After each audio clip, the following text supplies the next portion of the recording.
அஸ்ஸலாமு அலைக்கும் வரஹ்மத்துல்லாஹி வபரகாத்துஹு. தமிழ்நாடு தௌஹீத் ஜமாத் மாநில மாணவர் அணியின் சார்பாக இலகுவாக படிப்பது எப்படி என்பதை பற்றி பார்த்து கொண்டு வருகிறோம். அதனைத் தொடர்ந்து இன்றைய தினம் சாராம்சத்தை பார்க்க இருக்கிறோம். ஏன்னா பெரும்பாலும் மக்கள் வைக்கிற கேள்வி படிக்காமல் எப்படி பாஸ் ஆகிறது, இல்லை டைமை குறைச்ச நேரத்தில் எப்படி பாஸ் ஆகுறது அப்படின்ற ஒரு மிக முக்கியமான டெக்னிக்கை தான் நிறைய பேர் கேட்டிருக்கிறாங்க. எங்கிட்ட தனிப்பட்ட முறையிலும் கேட்டிருக்காங்க, பொதுவான நம்ம பிளாட்ஃபார்ம்லேயும் நம்மளால் கேட்க முடியுது. இது போல் கேள்விகள் எல்லாம் மக்களால் நம்மக்கிட்ட கேட்குறத கேட்க முடியுது. இப்படி இருக்கிற பொழுது இது எப்படி செய்யலாம் அப்படின்னு சொன்னால் இன்றைக்கி நாம் பார்க்கக்கூடியது ஹவு டு ஸ்டடி எஃபிஷியன்ட்லி, நல்ல திறமையாக எப்படி நல்ல சூப்பராக நம்ம படிக்கிறது, அது இல்லாமல் குறைவான நேரத்தில் படித்து எப்படி பாஸ் பண்ணுறது. ஏன்னா 10 மணி நேரம் படிப்பு இருக்குன்னு வைங்களேன். இப்போ நம்ம சொல்ல போகிறது 2 மணி நேரம் படிச்சிங்கனாலே அந்த 10 மணி நேரம் படிப்பை நம்ம முழுமையாக்கிடலாம். மீதி 8 மணி நேரம் போய் விளையாடுங்க, நல்ல இப்போ ஃப்ரெண்ட்ஸுங்களோட சேர்ந்து சுற்றுங்க, கிண்டல் பண்ணுங்கள். அந்த மாதிரி பசங்க எதிரில் இருக்க பசங்கக்கிட்ட ஜாலியாக பேசிக்கோங்க, கேலி கிண்டல் அது போல் நம்ம ஃப்ரெண்ட்ஸுங்களுக்குள்ளே இருக்க தானே செய்யும். அதெல்லாம் நம்ம செஞ்சுக்கலாமே. 2 மணி நேரம் தான் படிக்கணும். அதுக்கு ஒரு இம்பார்ட்டண்ட்டான ஒரு டெக்னிக் இருக்குது. அது எப்படி உண்மையாகவே ஒர்க் அவுட் ஆகுமா, அப்பா அம்மா நம்புவாங்களா அப்படின்னு கேட்டால் இந்த விஷயத்தை நீங்கள் பார்த்துட்டு அப்பா அம்மா பார்க்க வைங்க. இது எப்படி பயன்படுது, எப்படிலாம் யூஸ் பண்ணலாம் அப்படின்றது மிக முக்கியமான டெக்னிக். பெரும் ஆளுங்கள்லாம் பெரிய செலிப்ரிட்டிஸ், பெரிய ரிசர்ச்சர்ஸு, உலகளாவிய அளவில் பேர் பெற்றவங்களாம் இதை பயன்படுத்தியிருக்கிறாங்க. அந்த டெக்னிக் இன்ஷால்லா நாம் உங்களுக்கு இப்போது சொல்ல இருக்கிறோம். இது 3வது டெக்னிக். நிறைய டெக்னிக் இருக்குது. எந்த வகையில் மக்களுக்கு பயன்பெறும் வகையில் சொல்ல முடியுமோ உங்களுடைய ஆர்வத்தை பொறுத்து இன்ஷால்லா இன்னும் அதிகமாக கூட நம்மளால் இன்ஷால்லா கொடுக்க முடியும். சரி, விஷயத்துக்குள்ளே போகலாம். முதல் விஷயம் என்னன்னு கேட்டால், 2 மணி நேரம் படிச்சுட்டு 10 மணி நேரம், அதாவது நம்ம 10 மணி நேரம் படிப்பை எப்படி 2 மணி நேரத்தில் படிக்க முடியும் அப்படின்ற விஷயத்தை தான் நாம் இன்றைக்கி பார்க்க இருக்கக்கூடிய ஒரு சாராம்சம். இது எப்படி அப்படின்னு கேட்டால், அடுத்த இடத்துல போனோன்னு சொன்னால் கால் நியூபோர்ட். இவர் ஒரு ஆசிரியராக இருக்கிறாரு. இவருடைய ஆசிரியர் ஆக்சுவலாக, அதாவது இவர் என்ன சொல்கிறார் ஆக்சுவலானா, ஆசிரியராக இருக்கும் பொழுது என்ன சொல்கிறான்னு கேட்டால், நீங்கள் செய்கிற வேலை இன்டூ இன்டென்சிட்டி ஆஃப் ஃபோக்கஸ், எவ்வளோ ஃபோக்கஸ் பண்ணுறீங்களோ அதுதான் செய்கிற வேலைக்கு சமம். ஃபோக்கஸே இல்லாமல் நீங்கள் உட்காந்து 10 மணி நேரம் படித்தாலும் பிரயோஜனமே கிடையாது அப்படின்னு இவர் சொல்கிறார். சொல்லிவிட்டு இன்னொரு விஷயத்தையும் சொல்கிறாரு. என்னன்னு கேட்டால், இவர் ஒரு ஆசிரியர். இவர் ஆசிரியர் ஆகிறதுக்கு முன்னாடி இன்னொரு ஆசிரியர் கீழே வேலை பார்த்துருக்கணும். பிஹெச்டி அப்படின்னு சொல்லுவாங்க, முனைவர் பட்டம். அந்த முனைவர் பட்டம் நீங்கள் வாங்குறதுக்கு முன்னாடி இன்னொரு முனைவர்கிட்ட வேலை பார்க்கணும். அப்படி பார்க்கும் பொழுது அவர் சொல்கிறாரு, 10 வருஷம் அவங்களுடைய ஆசிரியர், அதாவது இந்த கால் நியூ போட்டிருக்காங்கல்ல, இந்த கால் நியூ போட்டோடைய ஆசிரியர் 10 வருஷம் செஞ்ச வேலையை, இந்த கால் நியூ போட்டோடைய ஆசிரியர் 10 வருஷம் செஞ்ச வேலையை இவங்க என்ன பண்ணிட்டாங்களாம், 6 மாதத்தில் இந்த கால் நியூ போட் கண்டுபிடிச்சிட்டார். கால் நியூ போட் ஆசிரியர், அவரோட ஆசிரியர் ஒருத்தர் இருப்பார்ல, இவரே ஒரு ஆசிரியர் தான். இவருடைய ஆசிரியர் மட்டும் இல்லை, இவருடைய ஆசிரியர்லாம் சேர்ந்து 10 வருஷம் செஞ்ச வேலையை இவர் 6 மாதத்தில் முடிச்சிட்டார். நம்ம சொல்கிற கணக்கு டேலி ஆகுதா? 10 ஹவர் படிக்கிற வேலை 2 ஹவரில் படிச்சிடலாம். அப்போ நீங்கள் 10 ஹவர் படிச்சிங்கன்னு சொன்னால் 50 ஹவர் படிக்கிறதுக்கு சமானம். கரெக்டாக? ஸோ அது போல் நம்ம படித்தா ஈஸி தானே. 2 மணி நேரம் படித்தோம், வேலையை முடிச்சு புக்கை தூக்கி போட்டு நம்ம பாட்டில் விளையாட போகலாமே. நம்ம தாராளமாக அதிகம் படிக்கணும்னு நினச்சா படிக்கலாம். அப்படி இல்லைனா 2 ஹவர் படித்து போதும், நம்ம பாஸ் ஆனால் போதும், என்னடா பண்ண போகிறோம் அப்படின்லாம் நினைக்கக்கூடிய பசங்க இருக்கிறீங்க.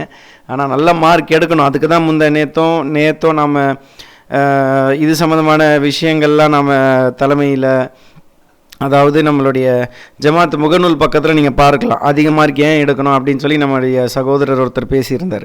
அதெல்லாம் நீங்கள் பாருங்கள். அதிகமான மார்க் எடுத்தால் ரொம்ப நல்லது தான். ஒருத்தவங்க உட்காந்து 10 மணி நேரம் படிக்கிறதுக்கு 2 மணி நேரம் படிச்சுட்டு போகலாமே. இதுக்கு பேர் தான் என்ன அப்படின்னு சொல்லி கேட்டால், இந்த கால் நியூ போட்டு ஒரு பேர் வைக்கிறாரு. அதுக்கு பேர் டீப் ஒர்க் அப்படின்னு சொல்கிறாரு. டீப் ஒர்க்னால் என்ன அப்படின்னு சொல்லி கேட்டால், இவர் பண்ணக்கூடிய ஒரு டெக்னிக். அந்த டெக்னிக்கை பற்றி நான் விலாவாரியாக இப்போ நான் விளக்குறேன். இந்த டெக்னிக்கை நீங்கள் பயன்படுத்தினீங்கன்னு சொன்னால் உங்களுடைய டைமை சூப்பராக எஃபிஷியண்ட்டாக யூஸ் பண்ணலாம். அழகாக நீங்கள் யூஸ் பண்ண ஆரம்பிச்சிட்டிங்கன்னு சொன்னால் இது அழகாக நம்மளால் இதை கொண்டு போக முடியும். நாமளும் இதை அமல்படுத்தலாம். சரி, இதுக்குள்ளே இன்னொரு விஷயத்தை பார்த்துட்டு நம்ம உள்ளே போயிடுவோம். இந்த டீப் ஒர்க்கை ஏன் அவ்வளோ முக்கியம், உண்மையாகவே இது பயன்படுத்த முடியுமா அப்படின்னு சொல்லி கேட்டிங்கன்னு சொன்னால், முக்கியமான ஒரு உதாரணம் பில்கேட்ஸை பற்றி எல்லாருக்கும் தெரியும்ல.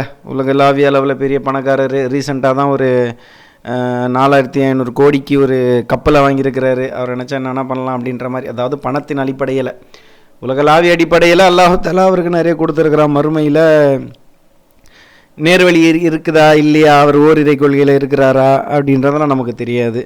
அப்படி இருக்கும் பொழுது இந்த பில்கேட்ஸ் என்ன பண்ணுறாரு அப்படின்னு சொல்லி கேட்டால், மைக்ரோசாஃப்ட் விண்டோஸ் அப்படின்ற ஒரு சாஃப்ட்வேரை கிட்டத்தட்ட வெறும்னே 16 நாளில் தான் எழுதினார். அல்ஹம்துலில்லாஹ். வாழ்நாள் முழுவதும் நான் 40 வருஷம் உழைச்சி 50 வருஷம் சொல்லிச்சு நம்மளுடைய, நான் என்னுடைய சேர்த்தே சொல்கிறேனே, என்னுடைய வாழ்க்கையை நான் பர்சனலாக எடுத்து பார்த்தா கூட, நம்மளுடைய சொந்த வாழ்க்கைகள் எடுத்து பார்த்தா கூட 10-15 வருஷம்லாம் வேலை செய்ய வேண்டிய விஷயங்கள் இருக்குது. ஆனால் இவருடைய பொருளில் பில்கேட்ஸ் கிட்டத்தட்ட வெறும்னே 16 நாள் தான், 16 டேஸ். பெரிய விஷயம் 16 டேஸ் அப்படின்றது. ஸோ 16 டேஸ் 16 மாதிரி இல்லை, பரவாயில்ல, புரிஞ்சுக்கோங்க. 16 டேஸ் மாதிரி 16 டேஸில் ஒர்க் பண்ணார். 8 மணி நேரம் 4 மணி நேரம் 4 மணி நேரம் 8 மணி நேரம் தான் வேலை செய்வாராம். ஒரு நாளைக்கு 8 மணி நேரம் அப்படின்ற பேரில் 16 நாள் தான் வேலை செஞ்சுருக்காரு மொத்தமே. அல்ஹம்துலில்லாஹ். அந்த டீப் ஒர்க்கை பயன்படுத்தியிருக்காரு. அதே போல் இன்னொரு முக்கியமான விஷயம், ஜேகே ரவுலிங் கேள்விப்பட்டிருக்கீங்களா? என்ன யாருன்னு தெரியுமா?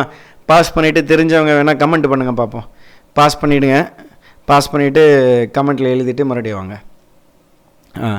ஜேகே ரவுலிங் யாருன்னு கேட்டால் ஹாரி பாட்டர் புக்கு எழுதினவங்க ஆக்சுவலாக. ஸோ படத்தை வேணால் மேபி நீங்கள் பார்த்துருக்கலாம், ஆனால் புக்கு தான் ரொம்ப ஃபேமஸ். அந்த ஹாரி பாட்டர் புக்கு எழுதினவங்க இந்த ஜேகே ரவுலிங். இவங்க என்ன பண்ணுவாங்க கேட்டால், இந்த டீப் ஒர்க் பயன்படுத்துறதுக்கு தனியாக ஒரு ஹோட்டலில் பிடிச்சிட்டு அங்கே போயிடுவாங்களாம். அது ஏன் அவங்க ஹோட்டலில் பிடிச்சி போனாங்க, எதனால் இந்த டீப் ஒர்க் அவ்வளோ யூஸ்ஃபுல்லாக இருக்குது அப்படின்றத நாம் இப்போ பார்ப்போம். டீப் ஒர்க்னால் முதல்ல என்னன்னு பார்ப்போம். ஸோ இது எல்லாருமே பெரிய பெரிய ஆளுங்க யூஸ் பண்ணியிருக்கிறாங்க. நிறைய பேர் வெளியே சொல்லாமல் யூஸ் பண்ணிகிட்டு இருக்காங்க. ஏன்னா இதுதான் ரொம்ப ரொம்ப எஃபிஷியன்ட்டு, குறைஞ்ச நேரத்தில் நிறைய வேலைகள் செய்யக்கூடிய ஒரு ஒர்க். சரிங்களா, போகலாம். முதல்ல எந்த வேலையை நீங்கள் செஞ்சாலும் அதுக்குன்னு ஒரு தனிப்பட்ட இடத்த நிர்ணயம் செஞ்சுக்கணும். ஸ்டடி ஸ்பேஸ், ஒரு இடத்துல எந்த இடத்துல உட்காந்து படிக்கிறீங்களோ அந்த இடத்துல படிக்க மட்டும்தான் செய்யணும். அதை தவிர்த்து வேறு எதுவும் செய்யக்கூடாது. ஏன் அப்படின்னு சொல்லி கேட்டால், ஃபஸ்ட்டு உதாரணம், வீட்டில் இருக்கக்கூடிய பெட்டு. பெரும்பாலுமே நம்ம மக்கள் எங்கே பயன்படுத்துகிறாங்க, எங்கே போய் அவங்க படிக்கிறாங்க அப்படின்னு கேட்டால், அவன் எப்போவுமே படுத்து தூங்குகிற பெட்டு. ஏன் இந்த பெட்டை பயன்படுத்துறாதீங்க அப்படின்னு சொல்லி சொல்கிறோன்னு கேட்டால், பிரெயினை ரெண்டாக நம்ம பிரிக்கலாம். ஒன்று கான்ஷியஸ், இன்னொன்று சப்கான்ஷியஸ் மைண்டு. சப்கான்ஷியஸ் மைண்டில் தினமும் செய்கிற வேலை சப்கான்ஷியஸ் மைண்டில் உட்காந்துரும். அந்த சப்கான்ஷியஸ் மைண்டு தான் நம்ம வாழ்க்கையில் 95% நம்ம ஒரு நாளில் சப்கான்ஷியஸ் மைண்ட் தான் வேலை செய்யுது. சப்கான்ஷியஸோடைய ஆர்டர் படி தான் நம்ம செஞ்சுக்கிட்டு இருக்கோம். சப்கான்ஷியஸ் மைண்டில் ஜெயிக்க முடியாதுங்க, வாய்ப்பே கிடையாது. சப்கான்ஷியஸ் மைண்டை வேணால் மாற்றலாம், அதோடைய பழக்கத்தை நீங்கள் மாற்றலாமே தவிர சப்கான்ஷியஸ் மைண்டை ஜெயிக்க முடியாது. சப்போ பெட்டில் உட்காந்து படிச்சுக்கிட்டு இருக்கீங்க, கொஞ்ச நேரத்தில் சப்கான்ஷியஸ் மைண்டில் என்ன ஸ்டோர் பண்ணி வச்சுருக்கீங்க, பெட்டை ஏன் யூஸ் பண்ணுறீங்க, எதுக்கு யூஸ் பண்ணுறீங்க, நல்லா தூங்குறதுக்கு யூஸ் பண்ணுறேன் சார், பெட்டில் உட்காந்தா வரும் பாருங்க சார் தூக்கம் அப்படின்லாம் சொல்லுவோம் இல்லையா. அப்படி இருக்கும் பொழுது சப்கான்ஷியஸ் மைண்டில் டப்பா அடி பெட்டு தூங்குறதுக்குப்பா அப்படின்னு சொல்லி சப்கான்ஷியஸ் மைண்டில் ஸ்டோர் பண்ணி நீங்கள் புக் எடுத்து உட்கார வச்சுருக்கீங்க. கான்ஷியஸ் மைண்ட் சொல்லுது டே படிக்கணும், படிப்பீங்க. 5 நிமிஷத்துக்கு கழிச்சு சப்கான்ஷியஸ் மைண்ட் ஓவர்டேக் பண்ணணும் சப்கான்ஷியஸ் மைண்டை. சப்கான்ஷியஸ் மைண்ட் டே தம்பி இது தூங்குற இடம், படிக்கிற இடம் கிடையாது. ஆமாம் கரெக்டு தான், லைட்டாக கொஞ்சம் சாஞ்சிப்போமே நல்லாயிருக்கும் அப்படின்னு சொல்லிட்டு அப்படியே செவ்வரோரமாக போய் அப்படியே வரும் பாருங்கள் ஒரு ஆறுதல், ஒரு நிம்மதி. அது சப்கான்ஷியஸ் மைண்டுடைய பேச்சு கேட்குறதுனால வரக்கூடிய நிம்மதி. அப்படியே சாஞ்சிக்கிட்டே இருப்பார். சாயறதுக்கா பெட்டு, சப்கான்ஷியஸ் மைண்ட் ஓவர்டேக் பண்ணோம். டே தம்பி சாயறதுக்கான இடம் இல்லை, தூங்குறதுக்கான இடம். ஆமாம் இல்லை, லைட்டாக நம்மால் தூங்குவாப்பில், அப்படியே தூக்கி படுத்துக்கிட்டே படிப்பாப்பில், பெட் எடுத்து மேலே போட்டுட்டு என்னது அந்த பெட்ஷீட் எடுத்து மேலே போட்டுக்கிட்டு படிச்சுக்கிட்டே இருப்பார். எப்போ தூங்கினேனே தெரியாது. சப்கான்ஷியஸ் மைண்ட் ஜெயிச்சிருச்சு. சரிங்களா, இந்த கான்ஷியஸ் மைண்டுக்கும் சப்கான்ஷியஸ் மைண்டுக்கும் இருக்கக்கூடிய வித்தியாசம் இதுதான். அதனால் பழக்கப்பட்டது எப்போவுமே செய்கிற ஒரு விஷயத்துலேருந்து நம்ம அதை மாற்றுங்க. பெட்டில் எப்போவுமே ஒரு விஷயத்தை பெட்டில் செஞ்சுட்டு இருக்கணும், அங்கே படிக்கக்கூடாது ஃபஸ்ட்டு. சரிங்களா, அடுத்து எங்கேருந்து டிவி பார்ப்பீங்களோ அங்கேயே நீங்கள் பார்க்கக்கூடாது. ஏன்னா கொஞ்சம் நேரம் படிச்சுக்கிட்டே இருப்பீங்க, பக்கத்தில் டிவி இருக்கும், ரிமோட் இருக்கும். டே தம்பி இது டிவி பார்க்குற இடம்டான்னு சொல்லிட்டு சப்கான்ஷியஸ் மைண்ட் உங்ககிட்ட சொல்லிடும்.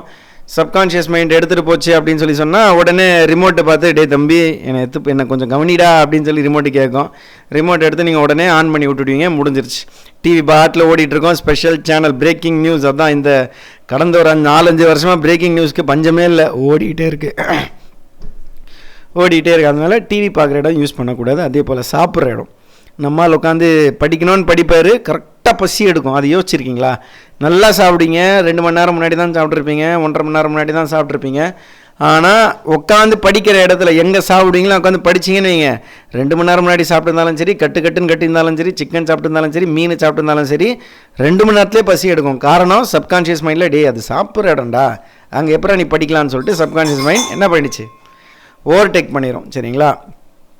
அதுக்கு அடுத்து தனியான ஒரு இடத்த உருவாக்குங்க. உங்களுக்குன்னு ஒரு ரூம் இருந்தால் அந்த ரூமை வந்து தனியான ஒரு இடமா ஆக்குங்க. தனியாக ரூம் இல்லை பாய், தனியாக ரூம் இல்லை சார் அப்படின்லாம் சொல்லாதீங்க. வீட்டையே ரீஅரேஞ்ச் பண்ணுங்கள். வீட்டையே ரீஅரேஞ்ச் பண்ணுங்கள். டிவி இருக்கிற இடத்த மாற்றுங்க, வாஷிங் மிஷின் இருக்கிற இடத்த மாற்றுங்க, தையல் மிஷின் இருக்கிற இடத்த மாற்றுங்க. படிக்கிற இடம் தனியாக ஒரு சேரை போட்டு உட்காருங்க. அதுதான் உங்களுக்கான ஸ்டடி ஸ்பேஸ். ஒரே ஒரு தனியாக ஒரு சேர் அங்கே உட்காந்துட்டு நீங்கள் முக்கியமாக செல்ஃபோனை யூஸ் பண்ணாதீங்க. எந்த காரணத்துக்காகவும் இந்த செல்ஃபோன்ஸை யூஸ் பண்ணிடாதீங்க. அந்த உட்கார்ற இடம் படிக்கிறதுக்காக மட்டும்தான். அம்மா கிட்ட பேசக்கூடாது, எந்த இன்டர்னல் எக்ஸ்டர்னல் டிஸ்டர்பன்ஸ் இருக்கவே கூடாது. உங்களுக்கு ஸ்டடி ஸ்பேஸ்னு உட்காந்து படிக்கிறீங்களா, சரி இப்போ உட்காந்தாச்சு. உட்காந்துட்டு என்ன செய்யணும் அப்படின்னு சொல்லி கேட்டால் 30 நிமிஷத்துக்கு வேறு எந்த சிந்தனையும் வரக்கூடாது. வெளியிலேருந்தும் யாரும் உங்களை டிஸ்டர்ப் பண்ணக்கூடாது. அப்படி தேவைப்பட்டால் காதில் பஞ்சு கூட வச்சுக்கலாம், தப்பு கிடையாது. அம்மா கிட்ட சொல்லிடுங்க நான் படிக்க போகிறேன், யாரும் டிஸ்டர்ப் பண்ணக்கூடாதுன்னா தாராளமாக அவங்களுக்கு அரண்மனை காவலர்கள் மாதிரி இருந்து அம்மா அப்பா நம்மளை காப்பாற்றுவாங்க. சரிங்களா? அந்த 1/2 மணி நேரம் வெறும் படிப்பு மட்டும்தான். முடித்த பிறகு கம்பல்சரி பிரேக்கு. இதில் நம்ம பக்கம் பார்க்க, நம்ம பையன் போயிட்டானா 4 மணி நேரம் படிப்பான். 4 மணி நேரம் யாராலையுமே எஃபிஷியண்ட்டாக படிக்க முடியாது. இது சயின்டிஃபிக்காக நம்ம சொல்கிறது. தேவைப்பட்ட ஒரு டாக்டர், ஒரு ப்ரொஃபஸர் பேர் இருக்குது, அந்த ப்ரொஃபஸர் பேர் வந்து ஆக்சுவலாக மறந்துட்டேன். ஆனால் அவர் என்ன சொல்லியிருக்காருன்னு கேட்டால் 1/2 மணி நேரத்துக்கு மேலே ஒருத்தனுக்கு இருக்காது. எப்படி இதை கணக்கு பண்ணணும், இந்த 1/2 மணி நேரம் எப்படி நான் சொல்கிறேன்னு கேட்டால், ஒரு டைம் ஆன் பண்ணுங்கள், படிச்சுக்கிட்டே இருங்க. திடீர்னு ஒன்று வேறு ஒன்று தோணும் பார்த்தீங்களா, அதுதான் உங்களுடைய ஆக்டிவ் டைம். அதை நோட் பண்ணி வைங்க. நோட் பண்ணிவிட்டு 10 நிமிஷம் மறுபடியும் கேப், மறுபடியும் வந்து படிங்க. அந்த ஆக்டிவ் டைம் பாருங்கள். டைம் ஆக உங்களுடைய ஆக்டிவ் டைம் குறையும். அந்த ஆக்டிவ் டைமில் தான் மண்டையில் ஏறுமே தவிர மற்ற டைமில் ஏறாது. அந்த டைமில் டீப் ஒர்க் பண்ணிடுங்க, முடிஞ்சிருச்சு. 30 நிமிஷம் படிங்க, 10 நிமிஷம் கேப், 10 நிமிஷம் வெளியே வந்து சாப்பிடுங்க, செல்ஃபோன் விளையாடுங்க, ஃப்ரெண்டுக்கு ஃபோன் பண்ணுங்கள், என்ன வேணால் பண்ணுங்கள். ஆனால் ஸ்டடி ஸ்பேஸில் வெறும் ஸ்டடி மட்டும் தான் பண்ணணும், வேறு எதுவுமே பண்ணக்கூடாது. இதுதான் அந்த டீப் ஒர்க்குடைய பிரின்சிபல். இப்படி நீங்கள் பண்ணிங்கன்னா 2 மணி நேரம், 1/2 மணி நேரம் கேப், 10 நிமிஷம், மறுபடியும் 1/2 மணி நேரம், அந்த மாதிரி 4 தடவை பண்ணிங்கன்னா 2 மணி நேரம் மற்றவங்க 10 மணி நேரம் படிக்கிறதுக்கான சமம் அப்படின்னு சொல்லி கால் நியூபோர்ட் சொல்லியிருக்கிறாரு. நீங்கள் இதை தாராளமாக பயன்படுத்தி பாருங்கள். முக்கியமாக செல்ஃபோன் எந்த எக்ஸ்டர்னல் டிஸ்டர்பன்ஸ் உள்ளுக்குள்ளே தோணும்ல, இந்த 1/2 மணி நேரத்துக்குள்ளேயே நீங்கள் இருக்கும் பொழுது ஏதாவது அவனை ஃபோன் பண்ணுவோம், இவனுக்கு ஃபோன் பண்ணுவோம், அம்மாவை போய் சாப்பாடு சாப்பிடுவோம், ஏதாவது ஒரு உள்ளுக்குள்ளே இருந்து எடுத்த உடனே நமக்கு விஷயம் வந்துடாது, மனசுக்குள்ளே தோணும். அப்படி வரும்போது 1/2 மணி நேரம் நான் படிப்பேன், அதுக்கப்புறம் நான் சாப்பிட்டுக்கல, அதுக்கப்புறம் அம்மாவுக்கு கூப்பிட்டுக்கிறேன், அதுக்கப்புறம் ஃபோனை போட்டு பேசிக்கிறேன்னு சொல்லி நீங்கள் தள்ளி போட்டுருணும். 30 நிமிஷம்னா 30 நிமிஷம் செட் பண்ணி பழக்கட்டிங்கன்னா ஆட்டோமேட்டிக்காக உங்களுக்கு டீப் ஒர்க் வர ஆரம்பிச்சிடும். தாராளமாக நீங்கள் செய்யலாம் இன்ஷா அல்லாஹ். ஸோ இப்போதைக்கு இந்த டீப் ஒர்க் கான்செப்டை பயன்படுத்துங்க. ரொம்ப அழகான ஒரு டெக்னிக்கு, யூஸ் பண்ணி பார்த்தீங்கன்னா தாராளமாக நல்ல யூஸ்ஃபுல்லாக இருக்கும் இன்ஷா அல்லாஹ். உங்களுடைய கமெண்ட்ஸ் ஏதாவது இருந்தால் தாராளமாக கமெண்ட் செக்ஷனில் போடுங்க. ஜஸாக்கல்லா ஹைர். அல்லாஹு தாலா இன்னும் அதிகமான வீடியோக்களை போடுறதுக்கு உதவி செய்யணும். துவா செய்யுங்க இன்ஷா அல்லாஹ். உங்களுடைய துவாக்களை எதிர்பார்த்தவர்களாக தமிழ்நாடு தௌஹீத் ஜமாத் மாநில மாணவர் அணி. வாஹிர் தாவா நான் அல்ஹம்துலில்லாஹி ரப்பில் ஆலமீன். அஸ்ஸலாமு அலைக்கும்.